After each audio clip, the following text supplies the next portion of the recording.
Sobat Tani, mau tanaman kubisnya tumbuh subur dengan hasil yang melimpah, salah satu kuncinya adalah pemberian nutrisi yang tepat dan cara pengaplikasian pupuk itu sendiri. Dalam video kali ini saya akan memberi beberapa tips bagaimana cara memberi nutrisi kubis yang tepat dengan hasil yang melimpah. Seperti pada kubis yang di sini nih, ada tips rahasia yang akan saya bagikan pada pertengahan video ini. Yuk simak video ini sampai selesai.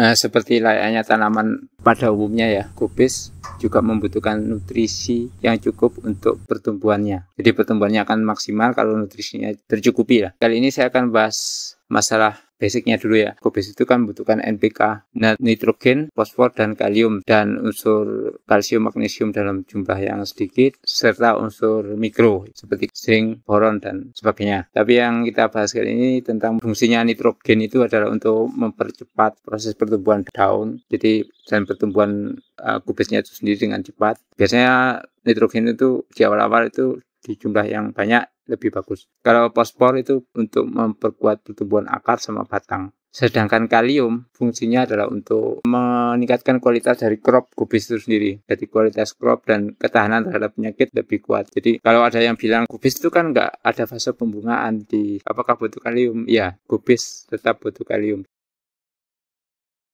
Pemberian pupuk NPK yang seimbang ya. Misalnya NPK 16 mulai awal sampai terakhir ya, itu juga sudah bagus untuk tanaman kubis. Tapi juga kalau ingin lebih lengkap lagi, bisa menggunakan misalnya di awal kita biasanya optimalkan untuk pertumbuhan tanaman kubis. Jadi kandungan N-nya lebih tinggi, P dan K-nya lebih rendah. Pertengahan kita pupuk seimbang, dan akhir mungkin P dan K-nya yang dosisnya agak tinggi dengan N-nya lebih sedikit. Tapi kalau misalnya pengennya pokoknya NPK lah, nggak usah ribet, NPK 16 mulai awal sampai akhir juga sudah bagus. Dan mungkin salah satu yang rekomendasi pupuk yang lengkap sekalian. Jadi kubis tidak hanya membutuhkan NPK saja, kan butuh unsur makro lainnya seperti kalsium dan magnesium. Pupuk misalnya NPK Mutiara, Grow itu sudah bagus. Itu ada unsur lengkap mulai tambahan kalsium, magnesium sama unsur mikro yang lainnya. Ataupun dari dapur pertanian itu juga ada kalsium sama magnesium.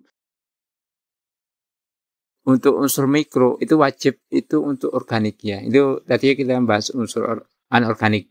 Kalau yang organik kita membutuhkan yang namanya pupuk kandang. Jadi kalau kubis ini pupuk dasarnya itu diberi pupuk kandang. Pupuk kandang ayam tujuannya adalah untuk pemberian unsur mikronya juga tercukupi, terus rata-rata pertumbuhan kubis dengan pupuk kandang jauh lebih baik daripada hanya dengan menggunakan pupuk kimia saja. Dan untuk jangka panjangnya tanah tetap terjaga dengan baik. Itu kelebihan dari pupuk kandang ya.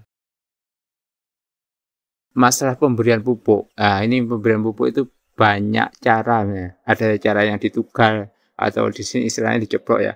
Jadi tanamannya dibuat lubang tanam dengan jarak 10 cm dari tanaman kubis, terus dimasukkan pupuk misalnya NPK ya. Atau juga dengan cara dikocor. Ada juga dengan cara disemprotkan ke kubisnya langsung. Biasanya dicampur sama pupuk daun. Itu juga efektif. Tapi kita memberikan pupuk kandang lah sebelum tanam. Pupuk kandang itu ada dua cara. Yaitu pertama diceprok atau istilahnya dibuat lubang tanam dulu, pupuk kandang dimasukkan. Setelah itu baru ditutup, baru kubis yang siap tanam itu dipindahkan. Atau tanaman kubisnya ditanam ya, pupuk kandangnya ditaruh di sampingnya. Baru setelah penyiangan, proses penyiangan sudah besar ya ditutup. Itu juga sama, hasilnya hampir sama. Terus ini pemberian pupuk berdasarkan fase pertumbuhan. Ini juga sangat penting ya. Jadi pada fase pertumbuhan awal, mulai tanam sampai sebelum pembentukan crop atau telur itu ya, itu disarankan untuk menggunakan NPK dengan dosis N yang lebih tinggi. Jadi nitrogennya tinggi. Jadi tujuan untuk mempercepat proses pertumbuhan sama daunnya itu lebih lebar itu ya. Setelah itu kita melewati kedua fase pembentukan crop atau pembentukan telur kubis itu membutuhkan unsur fosfor sama kalium dalam jumlah seimbang, sehingga nanti menghasilkan kualitas dari crop itu lebih bagus dan tahan terhadap penyakit itu. Jadi sarannya menggunakan pupuk yang kandungan fosfor sama kaliumnya tinggi. Terus yang terakhir adalah proses pembentukan crop ya, sudah membentuk crop dibutuhkan kalium yang tinggi. Diharapkan nanti proses cropnya itu lebih keras, lebih besar, dan lebih berat. Nah itu penting. Cuma tapi tetap jangan meninggalkan nitrogen atau N itu tetap dipakai. Cuma di sini adalah komposisinya nanti yang dirubah. Terserah petani biasanya seperti apa, tapi intinya itu. Jadi kalium itu sangat dibutuhkan juga untuk tanaman kubis.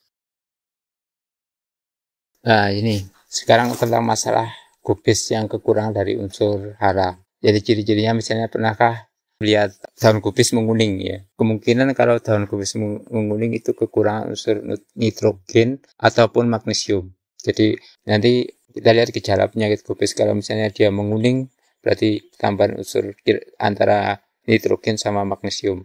Kalau pertumbuhan kubis lambat maka biasanya itu kekurangan dari fosfor sama kalium. Jadi kalau pertumbuhannya dia lambat ya, kerdil.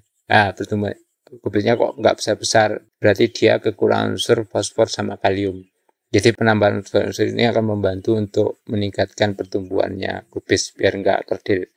Ada lagi masalah kadang-kadang itu kalau sudah masa pembuahan, itu buah kubis cropnya kubis itu kecil, nggak mau besar. Biasanya itu kekurangan unsur boron sama kalsium, antara dua itu. Atau dua-duanya mungkin ya, kalsium sama boron. Solusinya pemberian pupuk boron atau kalsium.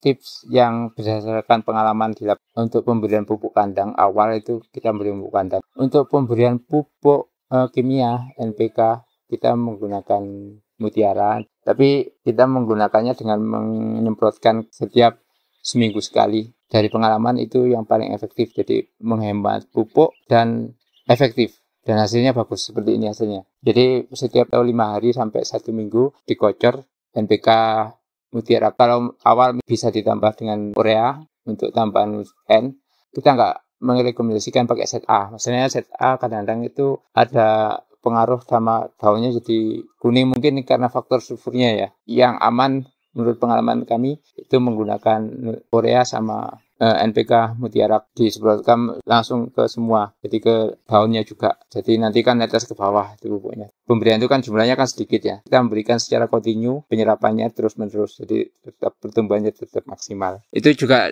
kita praktekkan di pas video sebelumnya, yaitu di sini ya.